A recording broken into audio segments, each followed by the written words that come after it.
एक बच्चे के रूप में उन्हें गंभीर पैर की जलन का करना पड़ा सामना, लेकिन वो कनिंघम को ओलंपिक पदक जिताने से नहीं रोक पाया। डॉक्टरों ने पैर काटने की दी थी सलाह। ग्लेन कनिंघम इस तरह बने वर्ल्ड चैंपियन। सभी की जिंदगी में एक ना एक पल ऐसा जरूर आता है जब वो असफल होता है। जैसे किसी को उसकी मनचाही जॉब नहीं मिलती, कोई खूब मेहनत करने के बावजूद भी कम अंक लाता है, कोई कुछ बनना चाहता है पर बन नहीं पा रहा, कोशिश तो पूरी करता है पर असफलता ही हाथ लग रही है।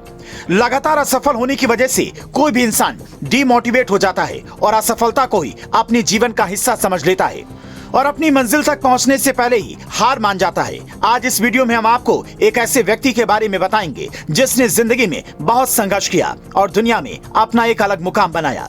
एक बार ग्लेन कनिंघम और उनके बड़े भाई फ्लॉयड जब स्कूल में पढ़ते थे तब उन्हें एक जिम्मेदारी दी गई। उनकी जिम्मेदारी थी कि वे सुबह स्कूल पहुंचकर स्कूल के कमरों को केरोसिन स्टोव जलाकर गर्म करें और उस समय ग्लेन की आयु 8 वर्ष थी। एक दिन किसी ने गलती से केरोसिन के कंटेनर में पेट्रोल डालकर रख दिया। स्टोव जलाते ही कमरे में धमाका हुआ और आग लग गई।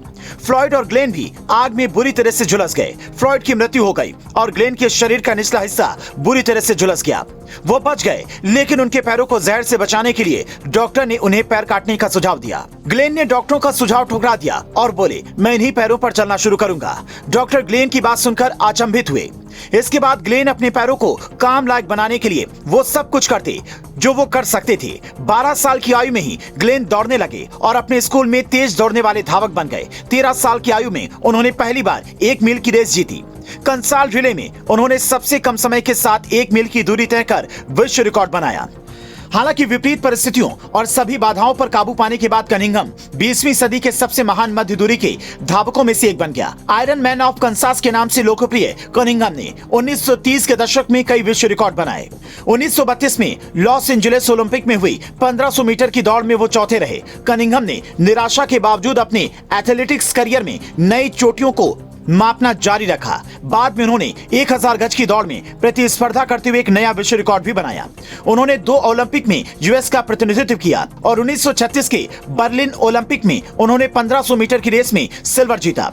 इस कार्यक्रम में 3.48.4 की घड़ी के साथ एक नया अमेरिकी रिकॉर्ड बनाया। इसके बाद उन्होंने 1500 मीटर और 1 मील की रेस में 7 बार इंडोर वर्ल्ड कप रिकॉर्ड बनाया। खेल के प्रति उनका प्रेम उनके जूते पहनने के बाद भी कम नहीं हुआ। कनिंघम अमेरिकी नौसेना में शामिल होने से पहले कॉर्नेल विश्वविद्यालय में शारीरिक शिक्षा पढ़ाते थे। बाद में उन्हें 1989 में national track and field hall of fame में शामिल किया गया। आगे चलकर ग्लेन कनिंघम यूथ रांच की स्थापना की, जहां पर उन्होंने करीब 10,000 गरीब बच्चों का पालन पोषण किया। 10 मार्च 1988 को 78 वर्ष की आयु में उनका निधन हो गया। एक बच्चे के रूप में लगभग अपंग होने से लेकर विश्व रिकॉर्ड बनाने और ओलंपिक में पदक जीतने तक कनिंघम का करियर एथलीटों के लिए प्रेरणा बना हुआ है। अपने दृढ़ संकल्प से ग्लेन ने यह साबित कर दिया कि यदि जीने की इच्छा है और कुछ करने की चाहत हो तो हर बाधा सीढ़ी बन जाती है। इस खबर पर आपका क्या कुछ कहना है? अपनी राय हमें कमेंट करके जरूर बताएं।